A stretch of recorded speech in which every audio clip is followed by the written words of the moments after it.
and we should be live here any second. Okay. Hey guys, welcome back to another episode of the Typical Skeptic podcast. I have an amazing guest with me today. I have with me, you might be familiar with his work with Chris Sinatra. I have with me Sean Bond. He, as I said, he does work with Chris Sinatra. He also does work with James Rink from the Super Soldiers Talk channel, and Sean is a founder of the Psionic League and the Silver Cord Spiritual Science. He's a spiritual healer who aids others in holistic healing and spiritual growth, problem solver and spiritual conduit for teaching. What's something's playing? Oh yeah, Oh, wait, something's glitching sorry, out. hold on.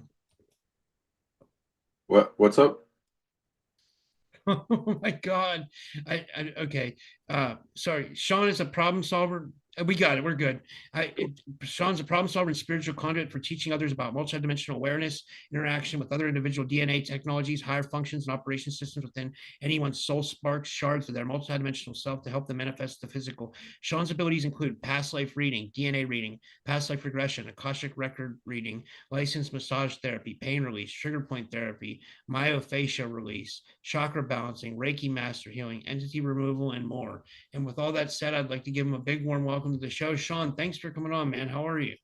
Thank you so much for having me. It's an honor, and love your show, and I'm doing awesome.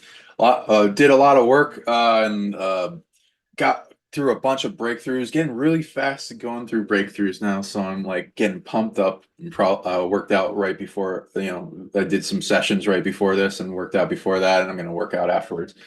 What's new with you? Do you mean when you say workout, do you mean you work out with the mind, like mentally or physically or both? Both. I like to strength train with my Magick because I'm also working on super strength. How do you do that? That's amazing. Uh, lists upon lists of what I do for super strength. First, I went into getting rid of blocks in energy targeting, limitation, drain, and then any emotional blocks that want to stop individuals from thriving, growing, like anxiety, stress, overwhelm, depression. I had it all like coming down on me from various angles, and then I learned how they work, what are they fully, all the conscious, how to distributing them to where they want to go or what they want to become. And then I turn them into power. Then I've learned my one of my biggest goals was infinite energy, which is one of my favorite abilities ever, which is to have energy on demand whenever you need it. I used to have chronic fatigue and being drained all the time. I was like, what the heck is this crap? And like waking up and being like tired, even though I got like a lot of sleep and not being drained throughout the day and it interfering with my life, and then figuring out a lot of its energy drained from different sources, people, places, things, negative energy uh, built up like fatigue and like a collapsing black hole that steals energy, or even parasitic targeting from entities. And then resolve learning all the abilities to resolve all those things, and then turning on the different generators, doing commerce with different energy sources to bring in power, and even testing it with various times when I had insomnia for a few days based on demons attacking me over and over again during when I wanted to sleep only. And then practicing how to turn the energy on despite that, as well as fasting for 15 days and realizing you can still get power without food. Yeah, Oh, that's and amazing. I was sorry. I mean, I was gonna say it's amazing that you've been able to figure all this stuff out. Like, how did you get into all this? Like, how did you start learning all this? And like, how did you come into your powers? sure. And then I didn't finish that other, which was like after endurance and getting it to where you have infinite energy, then you turn the power into strength, and then you build up what is strength energy, and you learn all about that, and then press that in. And then I also amplify my magic techniques with different actions of the sacred, which can be anything you love: singing, dancing, running, listening to music, meditating, breath work, yoga. baths, fire ceremonies, different type of elemental interaction, and then using that to amplify your technique in how fast it takes to accomplish a goal. How I started in this path, I had various hints of it throughout my life growing up, and things calling to me, interesting dreams, ET visitations, witch visitations, multidimensional beings, imaginary friends, visions, weird dreams, temporal dilated dreams, being taken to other places for days, weeks, months, sometimes years, brought back as if I never left. And then it just kind of have this matrix thing around me, try to get me to forget about it, or like, oh, that was crazy. What's for breakfast? And then you go on with your day, and then sometimes things try to take the memory away from you, and or really nobody to talk to about it, because in the beginning, like they kind of, oh, that's a cool imagination, whatever. And then kind of going through the Muggle learning course of the mundane, and going through that until I got out of high school, and then I regained my love for learning, and went back into science, went through all these, because I grew up Christian, and then it was like, that was kind of then kind of went through the atheism period, and then getting passionate about science and knowing, and expanding the mind and consciousness, and then like having some mystical experiences, then like, oh, okay, I guess there's more to spirit, and then going and exploring different spiritualities, having ET experiences, and then like, oh shit, there's more than just human consciousness here, and then having various types of both really dark negative experiences and really light experiences that like propelled the roller coaster of my evolution to new heights.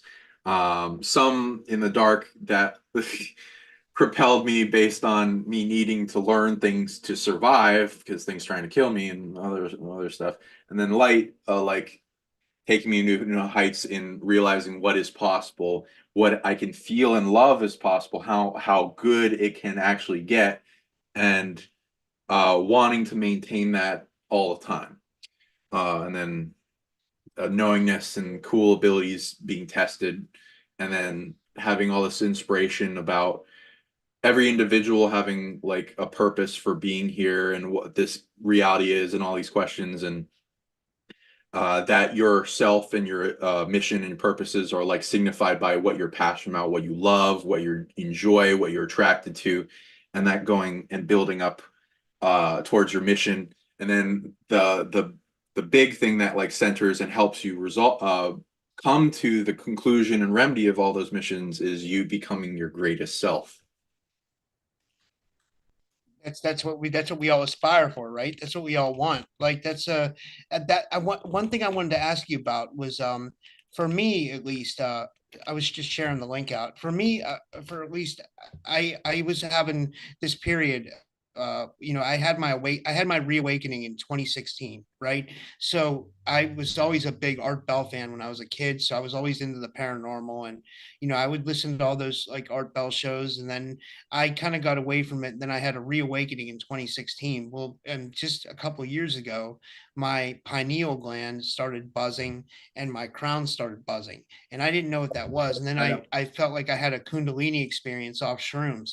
I took shrooms, and I laid down one night, and it felt like this conveyor belt went off in my back, and it was like buzzing up my back. It felt like it was shooting energy up. And then the energy, because at first I was tripping on shrooms and it didn't feel like anything was happening. It felt like it was like a wasted trip, right?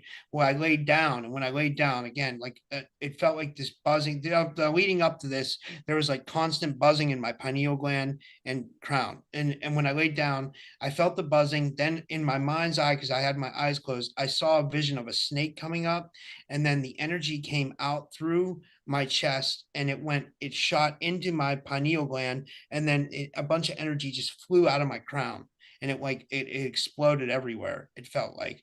Now I don't know if that was real or if that was just something I was imagining off shrooms. It felt real, or if it was, but what do you think of that? I mean, is that normal for what you deal with? Yeah, I had various types of Kundalini activations, and I also go into more, and I got certified in Kundalini yoga. Uh, there's a lot to it.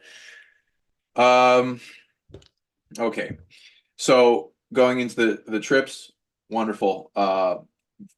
Good job for being brave. Not everyone can handle it, and it like anyone that's like going through an unbalancing stage having to do with psychedelics, you can always rebalance and heal that area and bring it to where it's a big growth. It's can be very positive or can be an overwhelming. Either way, it opens you up to more senses, more realms, more possibilities. Like the antenna of your pineal gland being able to receive more, because science goes into that there's like 0.0, a lot of zeros, like 0.5% of all that exists in energetic space is what we can interact with and touch and feel, and everything else just passes through us.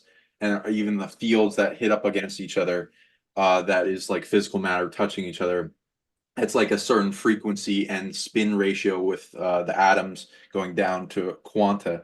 And we don't ever truly actually touch anything because there's mostly empty space.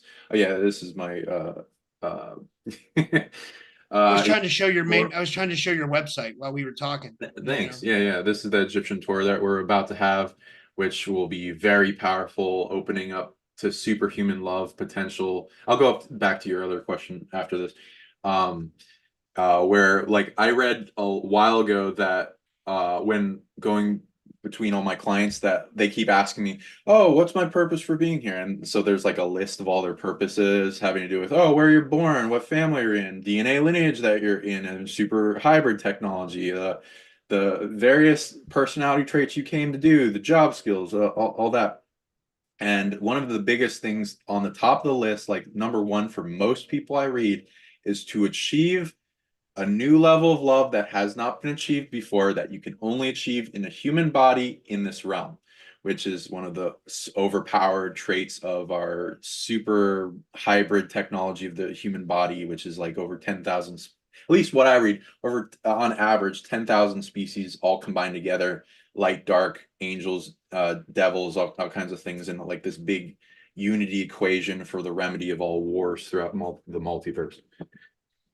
So superhuman love, that can be achieved in resilience and maintained. If you were to think of like mystics in the past, sages, Christ, Emmanuel, Joshua, people that have achieved a level of love that is like a sanctuary that you can feel emanating from them in all angles and go throughout time and space to a high degree, and heal people instantaneously.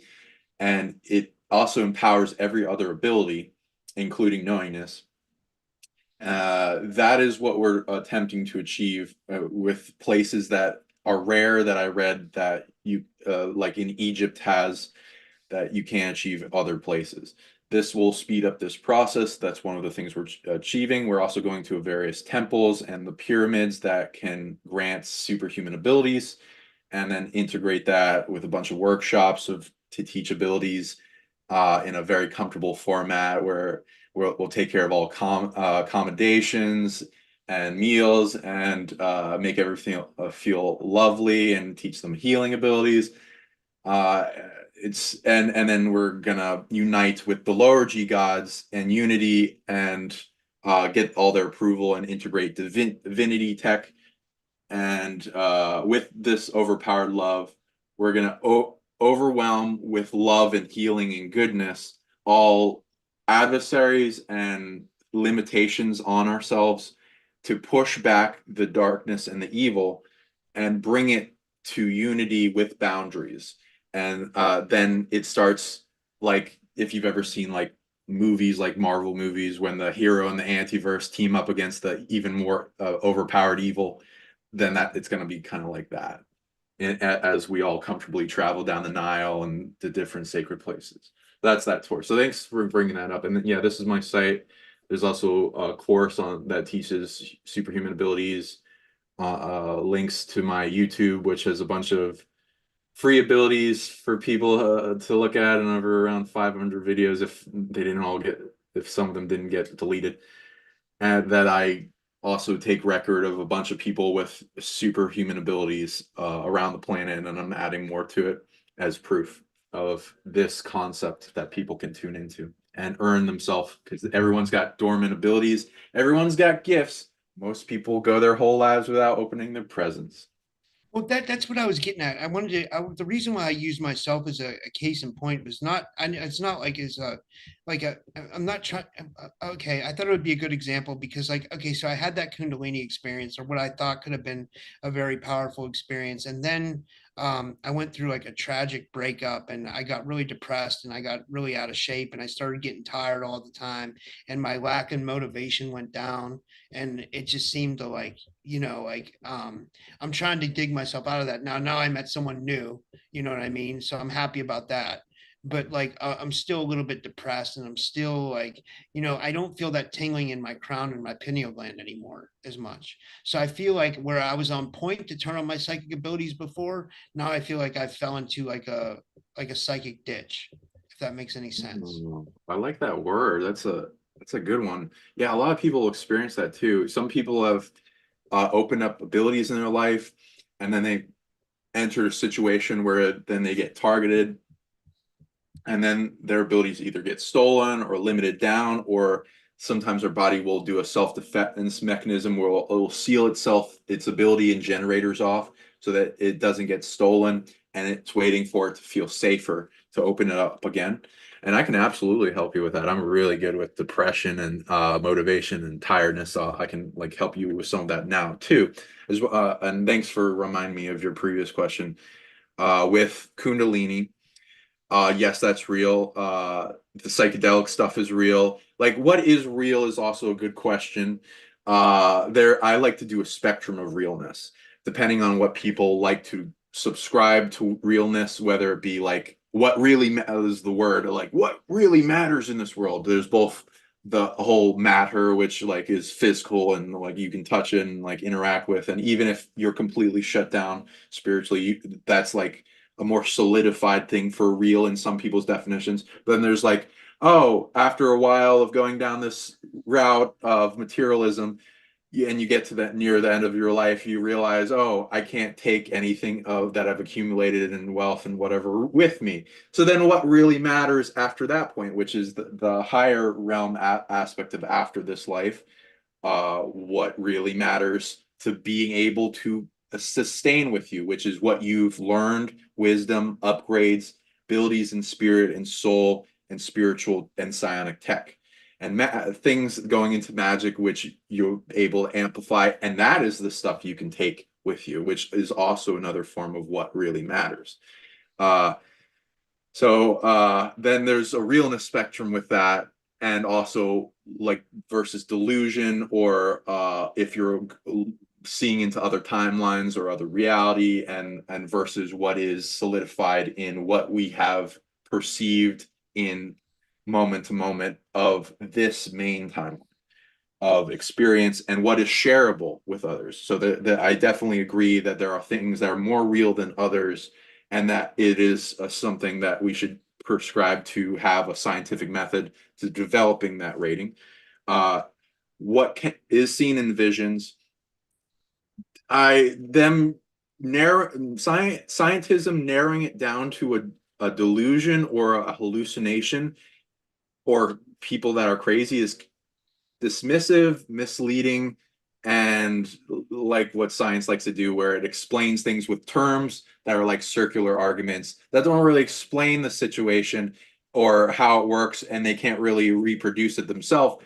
But they like to say that they're all knowing. Um, so is it meaning, and does it have a reason? Yes. And you can interview these things, and then you can gain that, and like what it is, where it is, how it is, and all that kind of thing. So depending on what you experienced, it can have deep meaning.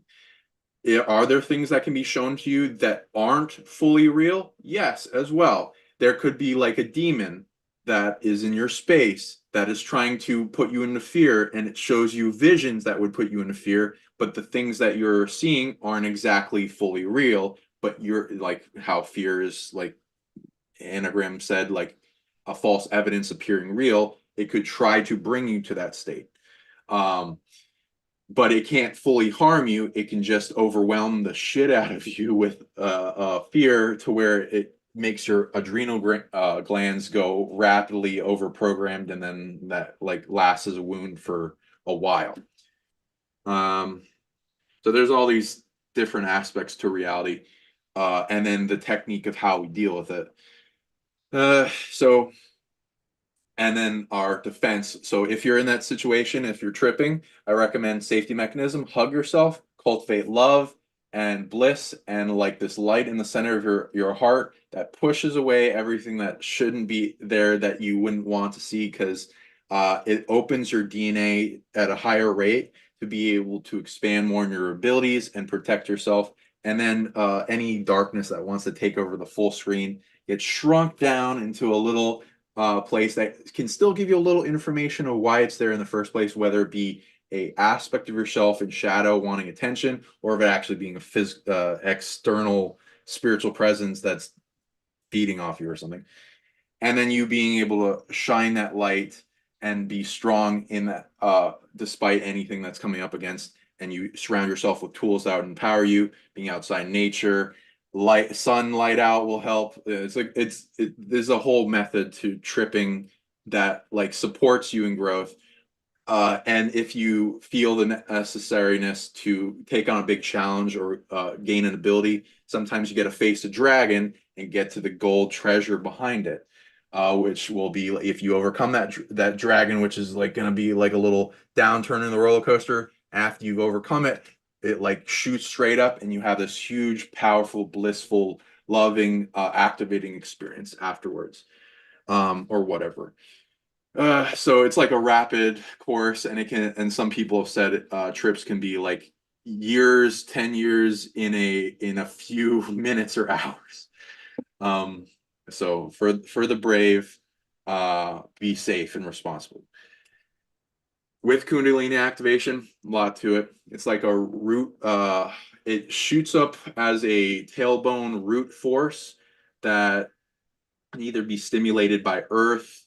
There's like a masculine, feminine aspect to it that's been called the Shiva Shakti energies and the Ida Pingala Sushumna energies. And it's symbolized by a serpent, mostly just for the concept of how it moves up and like goes through the mystery schools of the blocks of the chakra, or sometimes there's also a relation to the different types of force that you could initiate, which I've had multiple, depending on the ability and the force of consciousness or it originates, which most people have interacted with the serpent concept, which there's the dragon force, there's the angelic force, there's it's like a Firebird source, or like people have called the Phoenix Force in Marvels, with psionics. There's different like founder races that are ancient in consciousness in the cosmos that have seeded life in multiple places, that are behind the creation of different types of DNA tech that can be activated in a person, depending on who they are, what their situation is, what they're asking for, and what is for their higher evolution in that moment. Usually when people activate the Kundalini force, it arises this big force of generation of energy that empowers a large amount of the brain cells and neurons, and opens up more of the mind into consciousness expansion, the ability to retain, have memory, remembering, as well as empowers the third eye to sense more so they can see into more places. And then the ability to maintain that is taking more work than what people have being taught to them, unfortunately. And if it's painful, which I've also seen in sometimes, that will usually go with some type of attachment coming in and trying to drain from it, and then you feeling that and it being painful. The procedure for Kundalini activation, it can be simplified as you need to it's like the seasons. They use the symbology of the solar plexus being the sun coming out in the spring, shining on, and that being empowered enough to where your power flows and then shines onto the soil, where the soil will hold the egg of the serpent, waiting in dormancy, enticing it to rise out of the soil and then come up the chakras in spring. And then Shakti pop and all this other terminology for different layers and safety mechanisms and intensities, and how long it lasts for that type of force coming. That's fascinating. And are you? When I was just showing your YouTube channel, I was going to say, so not only are people's psionic abilities waking up, but people are starting to have more astral experiences. It seems like you cover that a lot, like astral sex, astral dream walking, stuff like that. Like, do you think that's just like a merging of the? Do you think that the veil is thinning and that more people are able to do this, like access the astral or something like that? That's a good point. 1 second. I would agree with you. And the whole thinning of the veil thing, there's a cycle with why they say like around October is when the veil's most thin, and that mostly I do read around that time. That is when the veil between the astral and the physical veil is thinner. And in terms of like if I were to read back in like let's say 2012, like an example, yeah, it's a million times thinner than it was then. And people are doing work for this that actually makes it better, which is there's reasons for the veils to begin with. They're like all layers of reality and energy. Pretty much one thing that you'll realize when you're tripping is that everything in reality, consciousness, matter, has a slight aspect of elemental consciousness that can sometimes be even higher. So it's like everything's alive and can talk to you and has like a breath and all this kind of stuff. Um, so veils too, and you can interview them and how they work and why. Uh, the astral, as I like to define it, is the place where ghosts exist, in the difference between when the spirit is separated from the body at out of body experiences, when people are trying to incarnate or reincarnate or go in between places like other afterlife realms, heaven realms, etc. And there's some places are like a wild west, and there's a little overwhelm of negative predators in some places. But yeah, there's a lot going on, and there's a rudimentary form of magic that defines and has scientifically proven itself with astral travel, remote viewing, and reading information in an entirely different room and getting code numbers, lottery, all that kind of stuff, with even military programs towards it that have proven itself in magic, and even being able to manifest into this world with things they create in the astral. With oh yeah, the veils. The veils are like a quarantine zone that separates territories. This isn't always necessary, like in periods back in time that I've read, at least. But with incurring factors into the reality of evil that try to take over, because evil doesn't earn their authority, they steal it. That's how like systems resolve things, like how a tumor encompasses cancer and tries to prevent it from spreading. Same thing. These veils, other realms, etc., protect themselves. As things thin, that means it's feeling safer to exist in coexistence and unity and express itself and remind people that this isn't the only reality. And if you wanted to go back to the thing with tiredness, depression, motivation, I'm fine with that too. Well, I was gonna get into the negative alien agenda and targeting. Like, I think those are two things that we should cover, because I feel like I'm targeted, to a certain degree. I interview a lot of targeted individuals, so I believe it's definitely a thing. I just don't know the level to what I'm targeted and what I'm targeted by. You know what I mean? So that's something interesting we could definitely talk about. But I have a feeling that ties into the tiredness and depression. I really do. Or what do you think? Absolutely. And even while we were talking, I felt something like, no, don't talk about that. Okay. So I can track some things back that are limiting you. Which one would you like to take care of first as an example? Negative emotion like depression, amplify your motivation, or get rid of a lot of the tiredness. Tiredness, targeting, and depression. If we can do that would be amazing. Sure, sure. So I'll start with like what's targeting your solar plexus, your main star. It's like a shining sun. And we'll go into that one. So the attachments to it. Hmm. Oh yeah, you emit a lot of rare energies. Yeah, the amount kind of keeps going up, so it's an outrageous number of things. But I'm going to condense it, make it simple for you, so it doesn't overwhelm. Okay, we'll take some. I'll track back some of the bigger things first, where they're going back to. Huh? No, of course.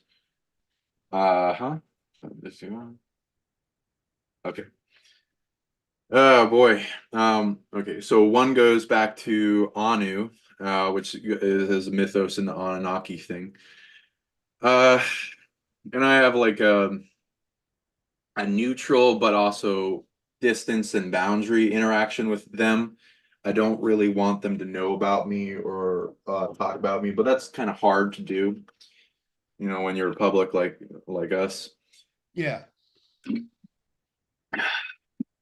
They're I kind of like doing love and amplification and overpower things with love. So I as I do that, I gain a knowingness and understanding of why they're in the position they're in. So some people just rate them as evil.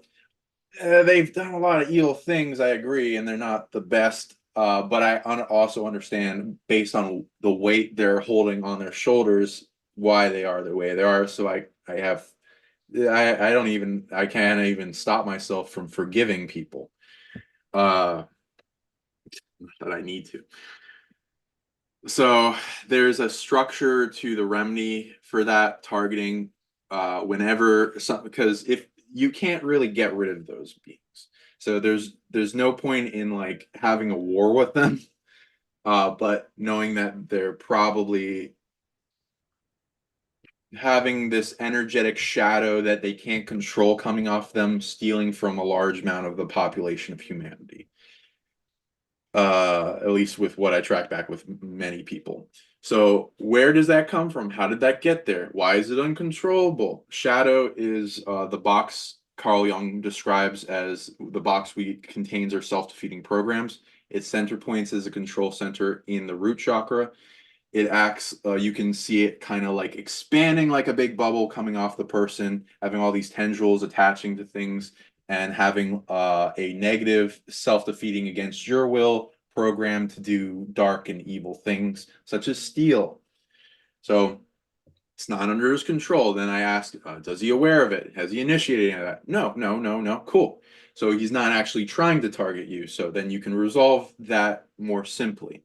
So then it's like, okay, something is attaching that program to him, overwhelming with him, it and then it affecting the rest of the population, which has his DNA, such as humanity.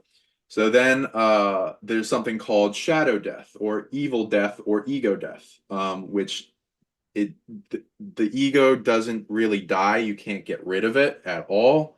Almost everything has a form of ego. It's survival mechanism, uh, and it has its purposes. It's just, are you using it correctly, and is it in your benefit. Most people that are asleep, the ego is controlling them as a survival boundary mechanism to protect them from what it perceives as dangerous, which awakening is dangerous because you get attacked quite heavily after something realizes you're awakening.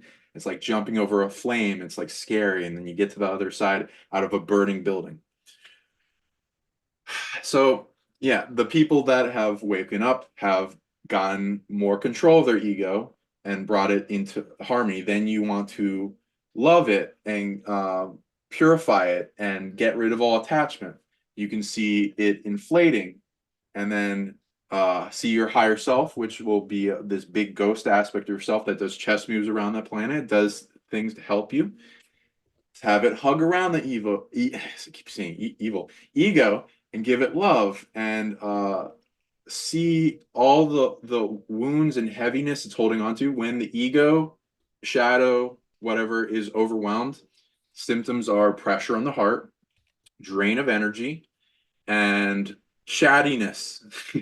Your mind, 1,000 miles a minute, and it won't stop. So you see your higher self hugging around that, filling with love, giving it what it needs, hugging yourself or whatever. This is we'll also be doing this for the shadow and your ego, and when I say this, everyone deals with this. I deal with this every day. I heal my ego every day because it is the first line of defense when anything wants to attack you. It automatically starts quarantining anything that's attacking you, trying to prevent it from going deeper to the soul, because the soul branches off the mind, which branches off the ego, which branches off compartmentalization, which we call altars. Well, some altars, some are like trauma altars, which is we have a bunch of trauma of trapped emotions, put them into little boxes to take care of later as a survival mechanism, and they keep coming up, trying to get us as a reminder, heal them in reflection based on triggers with things that are similar. So those are trauma altars. It could be also an altar from a past life or something else. And we giving them support and what they need and attention, and healing them till all that big ball shrinks down and resolves. It gets lighter and lighter, like taking weighted coats off. I can feel the whole audience getting better when we're talking about.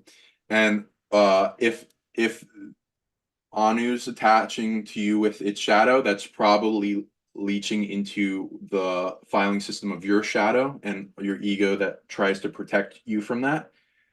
And so you can see a big bubble coming off it that represents the inflation of, like, if a big demon is coming at you and it's this size, your ego has to get to this size to start resolving it.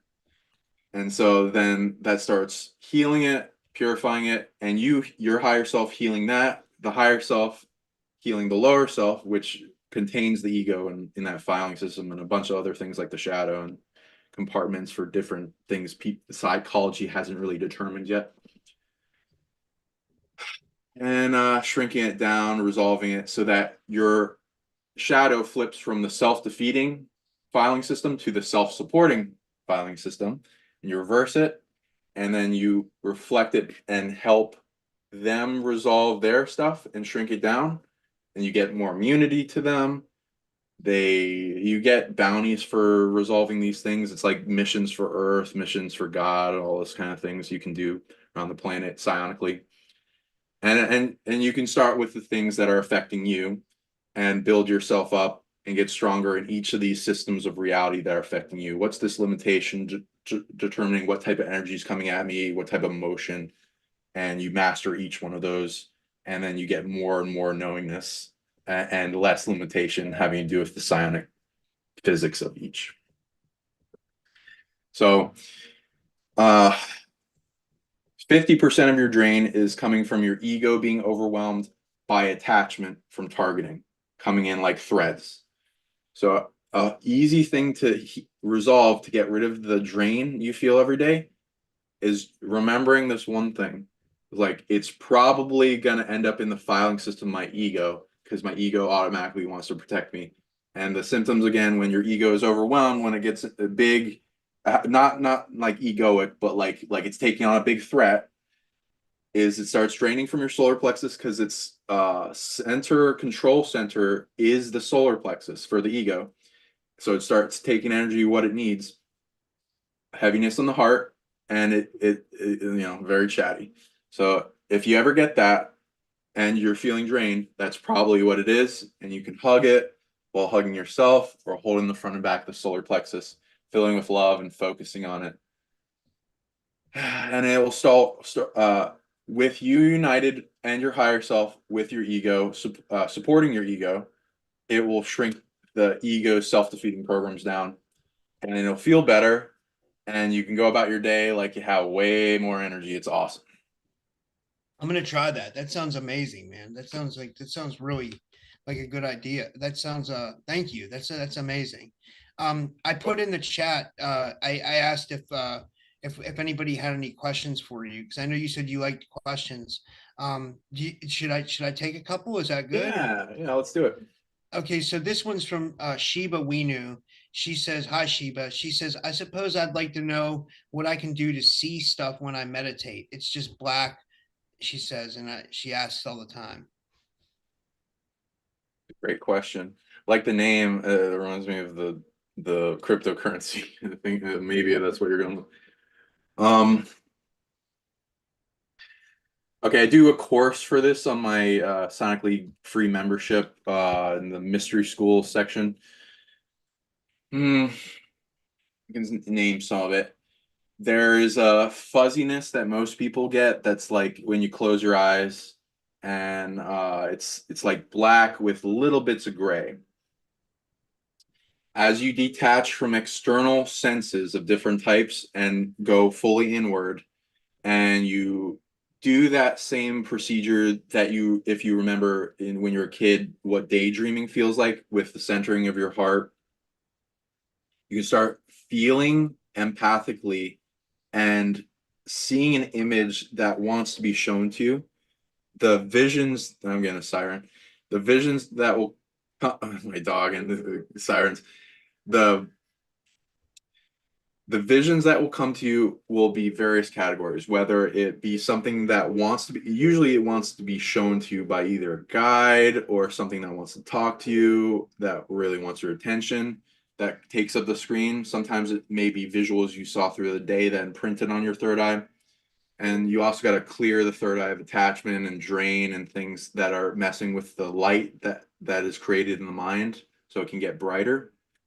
You can work with the colors that would be showing to you that want to work with you first. There's a mystery school like going up the chakras, like you got to resolve fear and the limitations we put on ourselves whenever we encountered something fearful, and we were like, oh no, I don't want to see that anymore, and you shut it down. Releasing blocks, and a lot of it's breath work and centering and detachment and going inward and gaining enough power to fuel the third eye to see more. And it's kind of like an ink block. You're seeing with that gray in the black, you're kind of like looking at it in different angles and seeing if you can detach from the need to control it. And it will start to form into an image that's like, oh, it kind of looks like that. Like an ink block test of light. And then after you've detached and allowing it to play enough, it will start playing out in a film, and it'll get brighter and more HD. And then you can form a system. It's kind of like the procedure to turning on a car. The way if a caveman just got in a car, you wouldn't know what to do. You start beating everything. So it's like a key, ignition, all the other stuff. So you figure out what works, but you can bust through it if you're meditating long enough. But you'll notice after meditating and doing that enough, if you do the certain right things, it quickens how fast you can do it. And then you make that procedure. And I have a version of that on my membership site, but you can also practice yourself. That was a really good. And then the next question we had, this is from Azik9. He says, wants to know, how can we boost psi? I think you kind of already answered that a little bit, but like, it's maybe it just means like in general, like all around, like, Sure. Depends on what you're wanting in ability. Psi usually in a male psionics and psi usually is it comes from a military science developed. So it's actual real science that's usually compartmentalized and kept from the public. But if you meet the right person in the plethora of information out there that's being suppressed, you can find systems of science towards it. Psi energy equations. It's usually refers to mental energy, mind over matter, and what's emitted in the brain in thought forms, thought energy. But it also, the mind also has a body structure throughout the entire body, not just the brain, because you also have the brain of the heart with its neurons, the brain of the gut, which has 70% of the neurons in the body, and then the other organs. So each of them have generators in them, and it's like a computer, supercomputer, and it's not working correctly. And it will show you it's not working correctly with negative emotions, and you can figure out which organs generate negative emotions, and then give them the attention and healing they need to flip them into positive emotion generation. That usually determines that you're producing a positive output of different types of effects. You figure out which arena that you're proficient in. Everyone has a purpose. Everyone here has like something they're really good at that's like unique, and things that they're better at than others faster. That usually also has to do with your past lives and what you've earned in the past. And so it's like a savant, what you were born with, that you take off with easily. And then as you get really good at that, you can feed that into more systems and abilities. And it's a lot of getting rid of suppression and what makes you feel unsafe, and getting into that place where you've resolved all those and learning how to transcend each aspect of negativity in reality. So he followed up with psychokinesis and telekinesis. Do you feel like, I mean, I just had I haven't aired the show yet, but I just had Zinka Caro on my show. She does the spoon bending, which I find that amazing. And she told me they'll throw like spoon bending parties. You know what I mean? Like, and I'm like, like how are you getting everybody to bend a spoon? And she showed me examples. She has examples of like bended spoons. And I just find it amazing that people are able to manipulate matter. But then again, I don't find it that crazy because I've had some amazing manifestation realities. Like, like when I've really needed to manifest something, it's happened. If I meditate on it for a couple days, so that shows me like that our reality is a lot more malleable than we were ever thought, or that we ever taught. That I always say than we were ever thought or taught, because they never taught us anything, and we surely couldn't think of this stuff because it was never in our field to imagine it as it till now, until all these things started coming out. I mean, of course, we had like Art Bell back in the 2000s, but like, it just seems like people really started getting into this. I mean, there was Project Stargates and stuff back in the day, but like, I think, what I'm trying to say. It seems like we just started coming into this reality, like, over the past 10-15 years, that like, and also these topics are becoming a lot less taboo. You know what I mean? Like it's not, so a lot more people are getting into it. A lot more people want to discover their psionic abilities. So I don't know. Yeah, but what do you think we can? Do you believe that the world is a lot more malleable than we think, or that, you know what I mean? Manifestation, psychokinesis, telekinesis, remote viewing, all that stuff. Oh, absolutely.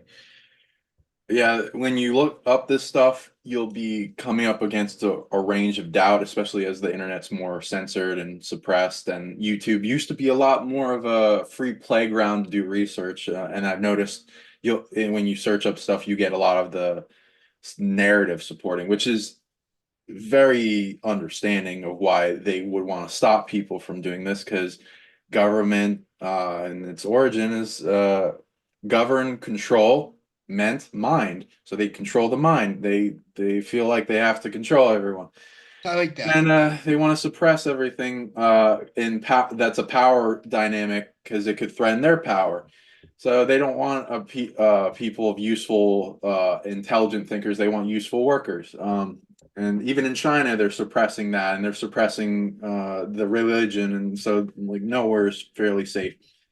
They hire skeptics to like shut these things down. Who's gonna besides you, which is a very balanced, beautiful, and skepticism is very needed because it's a balanced state of reality, which is strong and not allowing to delusion and things that are don't have any validity or strength to its Can, existence. can I just tell I, you how I feel about? I'll just tell you real quick. Like I chose the name typical skeptic because I'm skeptical about things, but I'm very open minded. So basically, I'm a believer. I believe in a lot of things, and I'm open to having anybody on my show and stuff like that. And I won't ridicule anybody or anything like that. But I'm just a tad bit skeptical too. But that doesn't mean I'm cynical. You know what I mean? I don't like cynics. I don't. I think there's a difference. Like I think skeptics have gotten a bad name because the people don't differentiate between skeptics and cynics.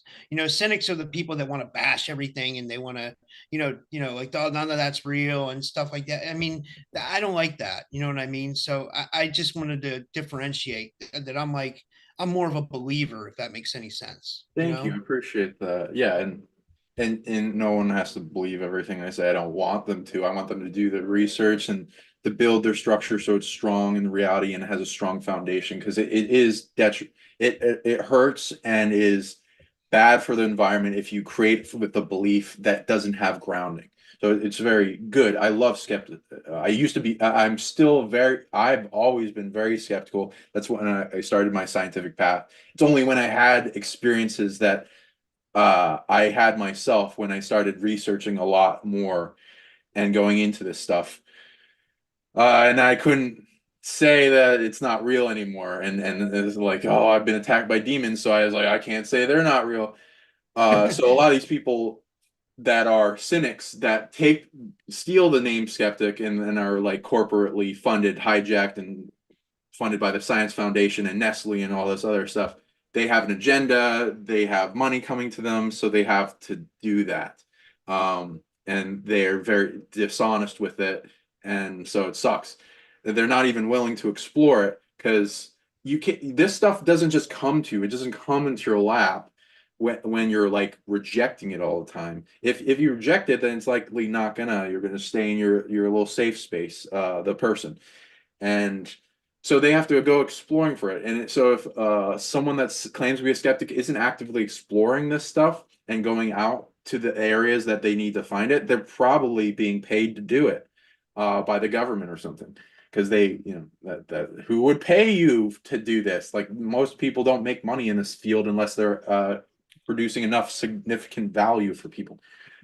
Okay, so then yeah, it's expanding more people are coming into this realization after you get through the minefield of fakeness and people scamming and also like CGI videos. All you need is one. And if you go on my YouTube, I have a plethora of people that have demonstrated abilities, and it's very hard to disprove when you go through all of them that this is all fake. And a lot of the videos, you have a blueprint, energetic emission coming off of them of how to do the ability that comes into your subconscious, and then you can start reverse engineering it and then produce the ability yourself with telekinesis, psychokinesis, which we can absolutely go into. Uh, there's a to-do list for each of these. Like when I was like first in middle school, there are like things like psi wheels that you could play with, and I actually got really good at them. The first week I tried it, it didn't do much, and then I gave up, and then I came back to it, and I was like, yes, I'll do it every day for like a week or 2 weeks, and then I was able to get it to start moving. So you can make these little things, and then you upgrade to where they're like under a glass dome and stuff, and be able to move really light objects, uh, little things that can roll, straws, moving, pushing, pull. There are books on this. Chi Masters are good. Like the Magus of Java is a really good one. Um, that like how to work with yin and yang chi, merge them together, store the energy in your Dantian, build it up in meditation, and then be able to project it outward and influence objects in like charge accumulation. Telekinetics has its own type of energy and mastery. I teach a little bit of that, but I'm more really going to knowingness, information accumulation, psychic tracking, and healing, and then I build off of those. I am gonna get everything together for telekinesis, though psychokinesis, depending on how you define that, because like that's a broad term for a lot of different psychic abilities. Well, wait, I was going to say, aren't psychokinesis and telekinesis like the same thing or similar, or no? Are they different? Yeah, it's pretty similar. It can go into many different influence energies, such as if you're trying to influence a number generator, which has been done in testing, uh, which is the ability to get extrasensory information or influence something. There's also retro psychokinesis, which has been tested where they are like they do number generator studies where like this is right clicks or left clicks, and then okay have a control person and a bunch of people influencing. Okay, have more right clicks than left clicks. Does it make a difference? Yes. And then they also do it back in time, and they put the results in a vault and like, hey, influence the results of this test that is the only one that's no one's seeing the results, and it's in a vault. Influence the experiment where there's more right clicks and left clicks. Does that make a difference? Yes. So you can actually transcend space and time to influence things. And then they also teach that in healing. And then I was going to ask, we might be a little bit past this in our research nowadays, but I was going to say I'm still interested in it as ghosts and like spirits. Like, do you communicate with spirits, and like what do you know about the other side? Like, is it just like another dimension, and are the aliens in the same dimension? Is that a dumb question? Yeah, it's so interesting to me. You know what I mean? Like, it's so I'd love to know where this stuff is going on and what's happening, you know? Great question. Okay. So anyone researching this and there's like the skeptical mind of like, oh no, this is just it. This is all reality. And then if you die, you just go in the dirt. And this is like it shows you don't really like to think about it, and there's a little fear, and especially if you're about to die and you still have that belief, you're gonna have fear. It's like, oh, what's infinite non-existence? It's like, and then some people have like, oh, it's just floating around and being nothing. I don't think that it makes sense at all. But okay. Most people I read are older than being born with their body. Usually, when I read what souls and spirits are, which is like the spirit is like the connection of like a transcending tree of light spectrums going into different compartmentalized individuality structures that are like individual lives, but they're all connected to oneness. As even science has gone into, if they look at the photon and look at the programs within it, there's a foundational aspect to the photon that demonstrates that all photons in existence seem to be quantum entangled, which then leads to the question, were they all originally from a singular photon, like how holograms work, where they can be light streams splitting infinitely and have the same amount of data, and how optic cables work. So like light is and matter is essentially frozen light, or a different frequency of energy. And so all these can kind of be tracked back to what science kind of goes into a Big Bang or a singularity. So that can go to like the source of consciousness too. So then consciousness branching out. The soul is what I call a backpack of energy, memory, abilities, power, superpowers too. So this is why it's so valuable. You didn't want to sell it. That's in the solar plexus. The heart is usually where the spirit is. And it accumulates with your data of who you are in each lifetime and the time you are, and it also has the representation of how long your life will be in like a wick, and you can extend that or lessen it depending on your actions. So then that goes in a trackable, traceable lifetime play out of direct life incarnations as well as branch offs when which is what I see when a spirit evolves to the point where it can make more of itself and invest those into more games simultaneously. So you might have more versions of yourself around the planet. And then going back, it kind of like gets a little fuzzy in fading the concept of who am I and what are my past lives compared to if you go far enough back, you kind of connect to everything. It's just there are boundaries of individuality that people can relay those concepts to. Um, okay, so then there are these different what I call realms, which are imagine the Earth, and then another overlay on top of the Earth of another planet that's in another layer or spectrum of reality that can't interact with this realm that has boundaries.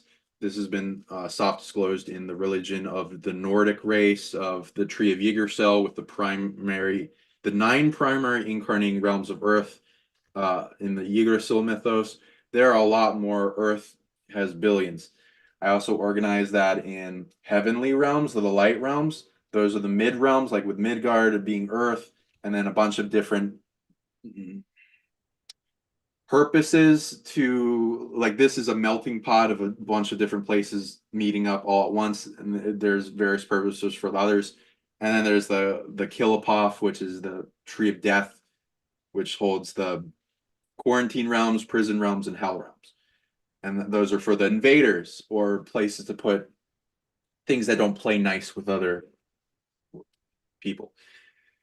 Then there's also the afterlife realms, which can also be structured in that manner, which will be for places that are less solidified in matter or needing a layered upon realness in holograms of light splitting infinitely reality, which has meaning of like dimensions and densities of how much energy and there's like meaning to it of why this physical 3D place is important to other places.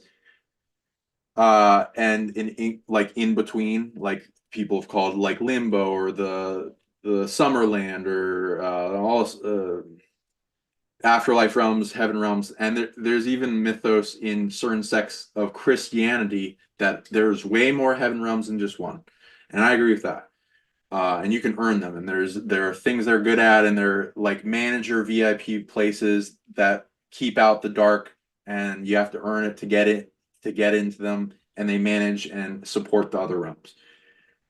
You can earn your way into different heaven realms. Some you've already earned your way into, and then there's things with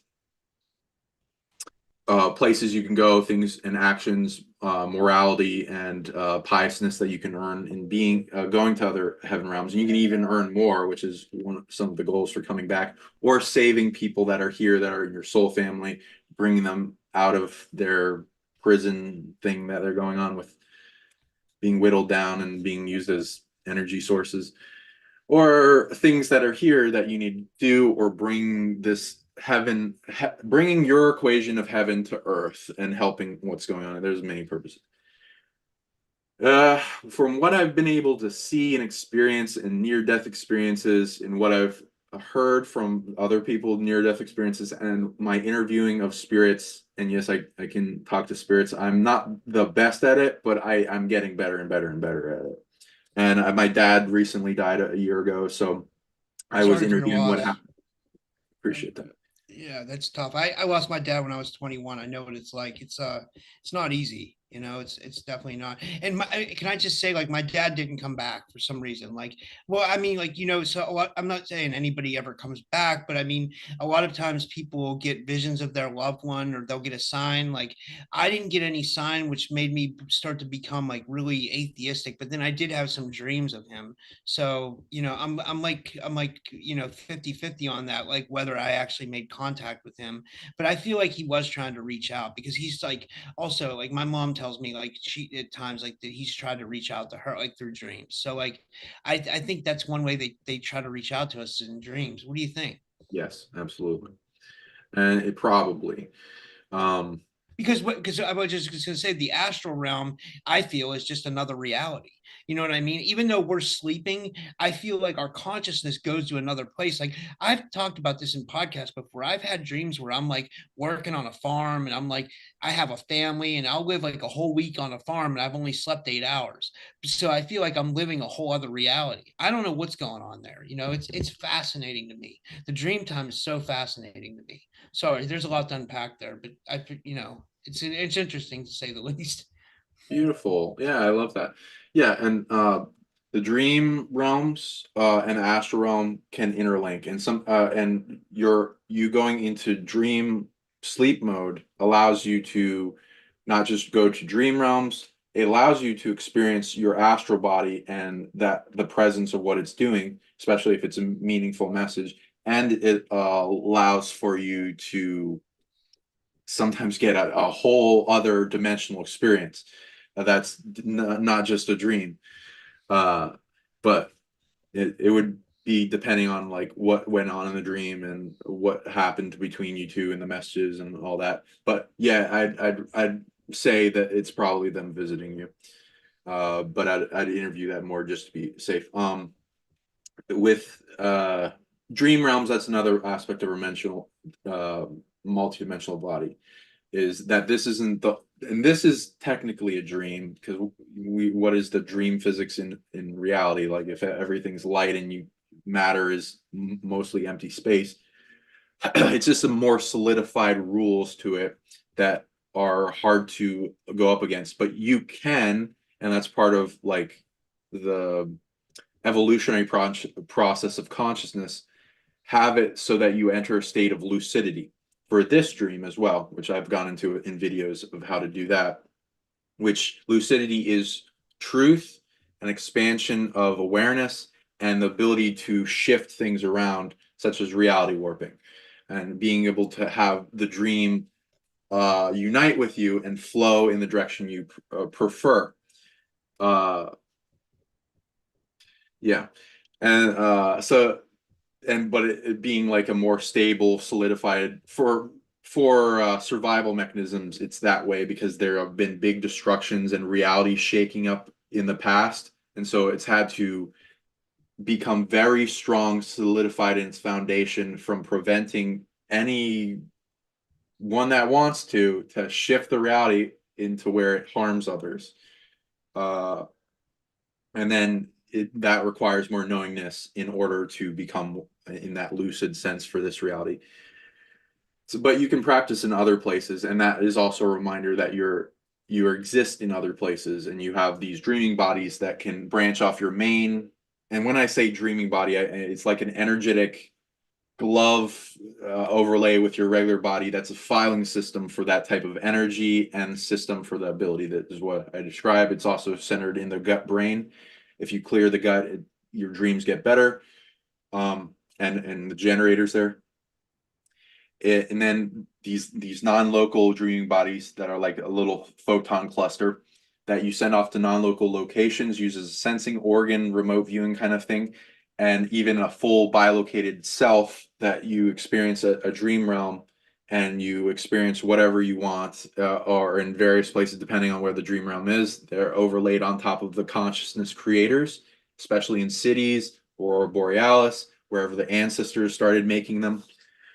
And even internally, you can have them. So there's different systems and you can interview where was I when I was dreaming and like what I was doing. Was that an actual person that I met? Was that a version of them in my subconscious? It can be both. And there's also a phenomenon called mutual dreaming, which you had the same dream as another person. Both people remember it. But sometimes you have a dream with them, they don't remember. And there's like varying layers to the blocks. People can have multiple dreaming bodies going on at once. Because most people don't have like a super expanded awareness and capability with their dreaming. There is a time difference people notice because they might have been to multiple places all in one night and they just remember some of the end dreams, but they kind of know they've been to a bunch of places, or they could have been somewhere for weeks and months, and that's temporal dilation, where it's like compressed time. in that form, which I've experienced too. And sometimes it's very visceral, very HD, like, and even having rules to reality that are similar to this one. And it's like, what the heck was that? And if you interview it, sometimes that could be you weren't dreaming. It could be a That's bilocation. It could be you bleeding over another experience from another timeline, all this kind of stuff. Yeah, my last question for you is like, if you like read like the work of Robert Monroe, and I'm guessing you have an opinion on this. Like Robert Monroe seems to think that the out of body experiences are definitely different than the dream world. I've had some close experiences where I've almost went out of body. I got to the vibratory state, and I felt like I almost popped out of body. But I feel like it's a different thing than the dream world. I feel like it's so much separate. Yes. Like, is it, or do those Yeah. do those intermesh sometimes, or what do you Yes. think? Yeah. Dream body is different than astral body. The dream body is mostly in the gut and the sacral technology. If you want to interact with that more, the astral I find more in the crown and the interaction with the spirit. If you want to heal that, it's very meaningful to evolution. Most people have to interact with and master the dreams before they interact with astral. If you have enough energy or support or something trying to bring you a message or awakening or bring you on a path towards integrating more of that, or if you're really good at it and you've been in the past, in past lives, etc., and it could be calling to you, and then be showing up when you're sleeping, and you experiencing that more than most people. If you accumulate enough power and are putting it towards that intention, then you'll start feeling it more and more, because it does take a certain amount of energy to maintain that, have the mechanisms towards leaving your body intact and then coming back intact without attracting any attention, and then targeting, messing with you because it doesn't want you to have that experience. Yeah, that's fascinating. Well, I don't have any other questions for you. We've been going about an hour and 20 minutes or 10 minutes. Do you want to tell, is there anything else you want to share, or do you want to tell everybody where they can find you and how they can book a session? And do you want to tell everybody all the sessions you offer too, or this, you know what I mean? Sure, thank you. I appreciate that. Yeah. So I'm Sean Bond of Sonic League at sonicleague.com, Sonic League YouTube. You can follow me also on Facebook, send me a message there. It's more easier than other places. Also on Instagram, on Twitch, Psychic Dragon 9, doing also on Twitter, like Sonic Sean Bond. Did a Rumble, so Sonic League there. So please follow me if they try to do some shady stuff on YouTube. Um, and yeah, I got courses online for a bunch of abilities you can get. Some are pretty cheap, like $11, $20 for various things, especially empaths out there. Uh, got stuff on how to do the things I do on there as well, and I do various healing sessions. Some very cheap, some consultation, so you can ask whatever you want, and healing methods, I learn as many as I can. I love them. I love learning any that you want to trade. I do tradings with other healers too. I've manifested quite a bit of abundance, so that's what I'm like willing to give to people. Uh, yeah, a lot. Like I read past lives, unlock dormant abilities, read into what's targeting you, help resolve problems, emotional trauma. I can release pain in an instant. So if you got chronic pain, I got you. That other stuff hasn't worked for. Can do different types of miracle healings. I do like taking on challenges. I've healed people that are almost near death, like they're in the hospital.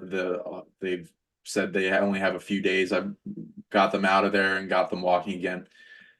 Um, People are zapped to where the point where they have no energy and they're fatigued and they can't walk. Yeah, I can bring that because I've seen people that are like 80s that are like working out and strong versus people that are in a wheelchair.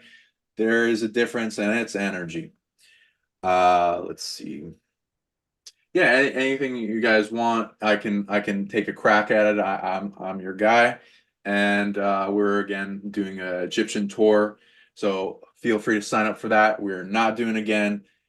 Superhuman love, superpowers. If you're interested in integrating, become your greatest self. Divinity tech and integrating who you've been and looking into that, and learning how to do what I do. I'm doing that all in a workshop that I do not do often. So if you're wanting to become a super psychic, come on by and sign up. It's on PsionicLeague, and it's like in the top little screen. It makes the menu pop down, and it's in like the sacred trip section.